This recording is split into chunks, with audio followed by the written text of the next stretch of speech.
রমজানের শেষ দিন এই একটি দোয়া পাঠ করলে আপনি যেতে পারেন জান্নাতে। এই দোয়াটি হয়তো অনেকেই জানেন, তবে এই দোয়াটির ফজিলত সম্পর্কে কেউ জানেন না। যদি কোনো বান্দা এই দোয়ার ফজিলত সম্পর্কে জানতে পারে তবে সে কখনোই এই দোয়া পড়া থেকে বিরত থাকবে না। আমাদের প্রিয় নবী হযরত মুহাম্মদ সাল্লাল্লাহু আলাইহি ওয়াসাল্লাম নিজেও এই দোয়াটি শেষ রমজানের দিন বেশি বেশি তেলাওয়াত করতেন, আর তার সকল উম্মতদের এই দোয়াটি পড়ার জন্য বিশেষভাবে বলে গিয়েছেন। কোনো বান্দা যদি সারা বছর গুনাহ করে এবং শেষ রমজানের দিন এই ছোট্ট একটি দোয়া পাঠ করে আল্লাহর কাছে ক্ষমা চায়, তাহলে আল্লাহ তাআলা সেই দোয়ার উসিলায় সেই বান্দার পাহাড় সমান গুনাহ মাফ করে দেয়। আমাদের মধ্যে এমন অনেকে আছে যারা এই দোয়া সম্পর্কে জানেন না, আবার অনেকে এই দোয়াটি সম্পূর্ণ জানেন কিন্তু এই দোয়ার ফজিলত সম্পর্কে কিছুই জানেন না। আমরা আপনাদেরকে আজকে জানাতে চলেছি সেই ছোট্ট দোয়াটি, যা আপনি যদি রমজানের শেষ দিন এশার নামাজ পড়ে তারপর 2 রাকাত নফল নামাজ পড়ে এই দোয়াটি পাঠ করেন, তবে আল্লাহ তাআলা আপনার পূর্ববর্তী সকল গুনাহ মাফ করে দিবেন এবং আপনার জন্য জান্নাত ওয়াজিব হয়ে যাবে। তাই ভুলেও এই ভিডিওটি এড়িয়ে যাবেন না, হয়তো এই ভিডিওটি হতে পারে আপনার জান্নাত লাভের পথপ্রদর্শক। আর এই ভিডিওটি আপনার সকল মুসলিম ভাই ও বোনদের মধ্যে শেয়ার করে দিতে ভুলবেন না। আপনার একটি শেয়ারে তারাও আমল করার সুযোগ পাবে এবং জান্নাতবাসী হবে। তো চলুন শুরু করা যাক আজকের ভিডিও।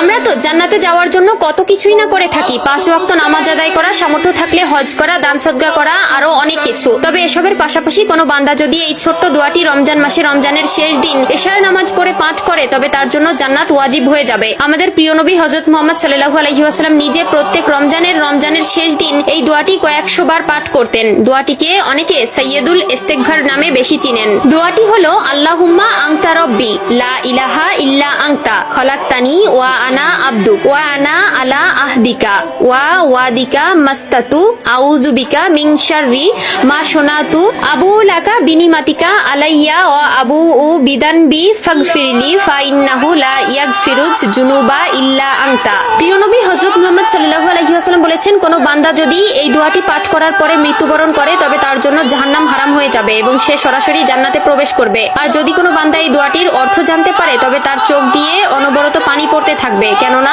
এই দোয়ার অর্থ এতটাই সুন্দর যে আমাদের প্রিয় নবী হযরত মুহাম্মদ সাল্লাল্লাহু আলাইহি ওয়াসাল্লাম যখন এই দোয়াটি পাঠ করতেন তখন তিনিও কান্নায় ভেঙে পড়তেন। চলুন জেনে আসি এই দোয়াটির অর্থ। হে আল্লাহ, আপনি আমার প্রতিপালক, আপনি ব্যতীত কোনো মাবুদ নাই। আপনি আমাকে সৃষ্টি করেছেন এবং আমি আপনার বান্দা। আমি যথাসাধ্য আপনার প্রতিশ্রুতি ও অঙ্গীকারের উপর আছি। আমি আমার কৃতকর্মের অনিষ্ট থেকে আপনার আশ্রয় প্রার্থনা করছি। আমি আপনার প্রতি স্বীকার করছি যে আপনি আমার প্রতি অনুগ্রহ করেছেন এবং আমি আমার পাপ স্বীকার করছি। অতএব আপনি আমাকে ক্ষমা করুন, কারণ আপনি ব্যতীত আর কেউ গুনাহ ক্ষমা করতে পারবে না। এই দোয়ায় স্বীকার করা হয় যে আল্লাহই আমাদের রব, আমরা তার বান্দা এবং তিনি আমাদের প্রতিনিয়ত নিয়ামত দিয়েছেন, তা আমরা স্বীকার করি। একই সঙ্গে নিজের গুনাহের কথা স্বীকার করে আল্লাহর কাছে ক্ষমা প্রার্থনা করা হয়। তাই এটি পড়লে আল্লাহ তাআলা